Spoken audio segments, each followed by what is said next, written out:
எமது மாகாணத்திலே தற்பொழுது யாழ்ப்பாண மாவட்டத்திலும் முல்லைத்தீவு மாவட்டத்திலுமாக 7 பேர் இறந்திருக்கிறார்கள்.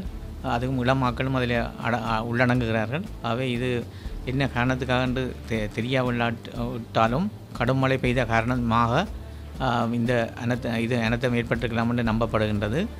யாழ்ப்பாண மாவட்டத்திலே 6 பேரும் முல்லைத்தீவு மாவட்டத்திலே 1 பேருமாக 7 பேர் இதுவரை இறந்திருக்கிறார்கள். இது ஒரு மிக எங்களுக்கு ஒரு பீதியை ஏற்படுத்துகின்றது.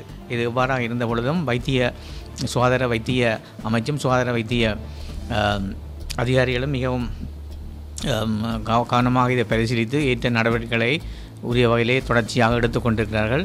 அவர்கள் அமைச்சினோட சுகாதார அமைச்சு மத்தியோடும் தொடர்பு கொண்டு அதுக்குரிய ஏற்பாடுகளையும் செய்து வருகிறார்கள். அதுக்குரிய மருந்துகளையும் கொண்டு வருவதற்கான ஏற்பாடுகள் செய்யப்பட்டிருக்கின்றன. தொடர்ந்தும் நாளைக்கும் மருந்துகள் கொண்டு வருவதற்கான ஏற்பாடுகள் செய்யப்பட்டிருக்கின்றன. மற்றது முக்கியமாக யாழ்ப்பாண மாவட்டத்தில் 3 பிரதேச அந்த சுகாதார வைத்திய அதிகாரி பிரிவுகள், முக்கியமாக 3 சுகாதார வைத்திய அதிகாரி பிரிவுகள் பாதிக்கப்பட்டன. பருத்தித்துறை, கரவட்டி மற்றும் சாவச்சேரி, இந்த 3 சுகாதார வைத்திய அதிகாரிகள் பிரிவு தான் அதில் முக்கியமாக இந்த பாதிக்கப்பட்டதாக அறிய முடிகின்றது. அவை இதுக்கேற்ற நடவடிக்கைகளை சுகாதார வைத்திய அதிகாரிகள் தொடர்ந்து மேற்கொண்டு வருகிறார்கள். அவை இதை அந்த கிணறுகளை சுத்தமாக்கி குளோரினிடவும் மற்றும் மக்களை அந்த நீர் தேங்கி நிற்கிற வயலோ அந்த பிரதேசங்களுக்கு செல்ல வேண்டாம் என்றும் வைத்தியர்களால் அறிவுறுத்தப்பட்டிருக்கிறது.